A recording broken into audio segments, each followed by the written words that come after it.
अस्सलाम वालेकुम। आज जो हम डिस्कस करेंगे वो टॉपिक है द एटम। अब इसमें हम देख लेते हैं सबसे पहले कि एटम हमारे पास क्या है। Atom is the smallest particle of an element that retains the characteristics of that element. सबसे पहले हम इसे रीड कर लेते हैं, फिर मैं आपको एक्सप्लेन करूँगी कि एक्चुअली एटम है क्या।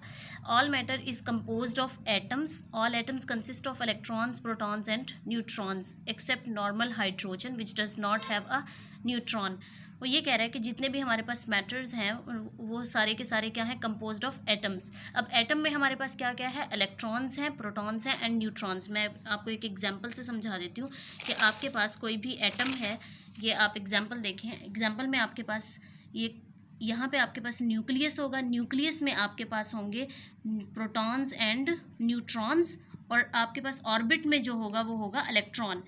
अब इसकी तरफ आते हैं, पैराग्राफ की तरफ। इसमें वो कह रहा है all matter is composed of atoms. All atoms consist of electrons, protons and neutrons except normal hydrogen. अब वो हाइड्रोजन की बात कर रहा है, क्यों? क्योंकि विच does not have a neutron. अब इसमें हमारे पास न्यूट्रॉन नहीं होता, तो इसलिए वो कह रहा है कि सब में इलेक्ट्रॉन्स, न्यूट्रॉन्स एंड प्रोटॉन्स होते हैं एक्सेप्ट हाइड्रोजन।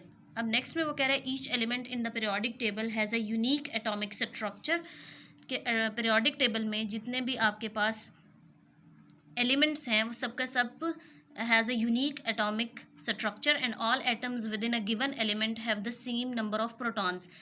अच्छा, एक और इम्पॉर्टेंट बात कि आपके पास किसी भी एटम में जो नंबर ऑफ इलेक्ट्रॉन्स होंगे उतने ही नंबर ऑफ प्रोटॉन्स होंगे।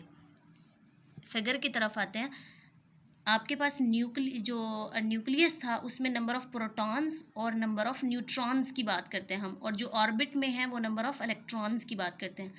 तो वो जो क्वांटिटी की बात कर रहा है वो ये कि नंबर ऑफ़ इलेक्ट्रॉन्स जो ऑर्बिट में होंगे और नंबर ऑफ़ प्रोटॉन्स जो कि आपके न्यूक्लियस में होंगे उसकी क्वांटिटी सेम होगी। अच्छा, अब दोबारा से इसको देखते हैं हम। And all atoms within a given element have the same number of protons. At first the atom was thought to be a tiny indivisible sphere. शुरू में वो कह रहा है कि हमारे पास कंसिडर किया गया है कि एटम जो है वो बहुत ज़्यादा स्मॉल इंडिविजिबल स्फेयर है, लेकिन बाद में later it was shown that atom was not a single particle but was made up of a small dense nucleus around which electrons orbit at great distance from the nucleus.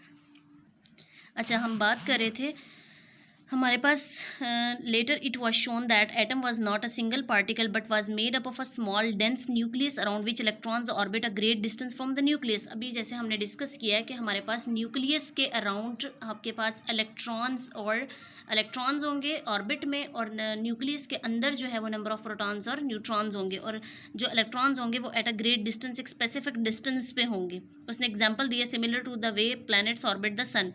Nil Bohr एक scientist था, propose that the electrons in an atom circle the nucleus in different orbits similar to the way planet orbit the sun in our solar system.